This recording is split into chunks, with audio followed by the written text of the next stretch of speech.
Howdy, and welcome to the second video about primary structure, that amino acid sequence of proteins. Last time we talked about how formation of a polymer of amino acids, a polypeptide, leaves behind residues, that is, amino acids that, when they are linked together covalently, lose a water molecule. And so that's why you'll see sometimes the number of residues of a protein is listed, and they mean amino acid residues. Now, when you have two residues, it's not a protein, it's way too small, but it's a peptide, and a small a polymer of amino acids is either a dipeptide for 2, a tripeptide for 3, or an oligopeptide if it's somewhere between 12 and 20 tops. That range is pretty arbitrary. I would say that people tend to call peptides those that are 10 and fewer, and then longer ones are polypeptides. Okay. More nomenclature. If a protein has only one polypeptide chain, that's called a monomer or a monomeric protein. But there are many proteins that are made up of multiple polypeptide chains, and those are called multimeric proteins. If the chains in a protein, in a multimeric protein, are the same, it's a homomultimer. And if you have a protein made up of different chains, that's a heteromultimer. For example, hemoglobin, which is a heterotetramer, 4 different chains, has 2 alpha chains and 2 beta chains. So that would be a multimeric protein that is a heteromultimer. Here are some examples of proteins. Please don't memorize these. The number of polypeptides is listed as subunits in this table.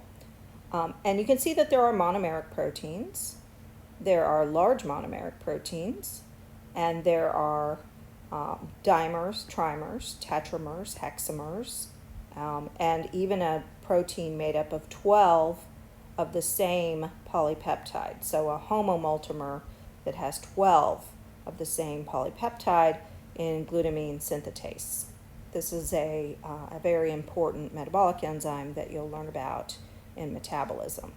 Titin is our exception with 35,213 amino acids. It's a monomer, and it defies the rule of 10,000 amino acids as kind of at the upper limit of fidelity of protein translation, but it is a very rare example. So again, we've got our example proteins, the number of amino acid residues that they contain, and whether they are single monomeric proteins or whether they're multimers. But this does not distinguish between heteromultimers like hemoglobin and homomultimers like glutamine synthetase.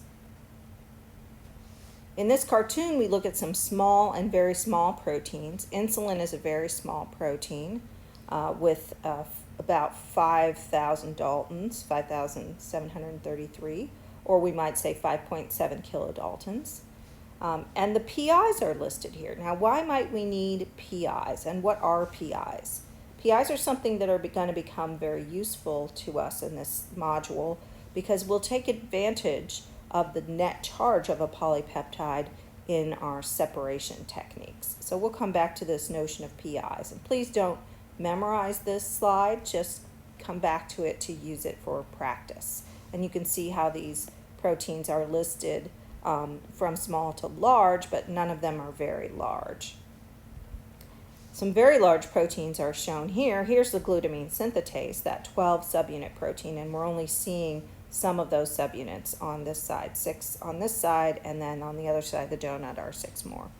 Hemoglobin is shown over here for comparison, and this immunoglobulin, this is actually the antibodies that are floating around in your blood, and it is a heteromultimer with 2 heavy chains and 2 light chains. All right, so the end of this section of this module, we can check our understanding by going through these checkpoint questions about polypeptide diversity. And so this would be a good exercise to do to make sure that you understand this part of this chapter so that you won't move forward until you can answer these questions. See you next time.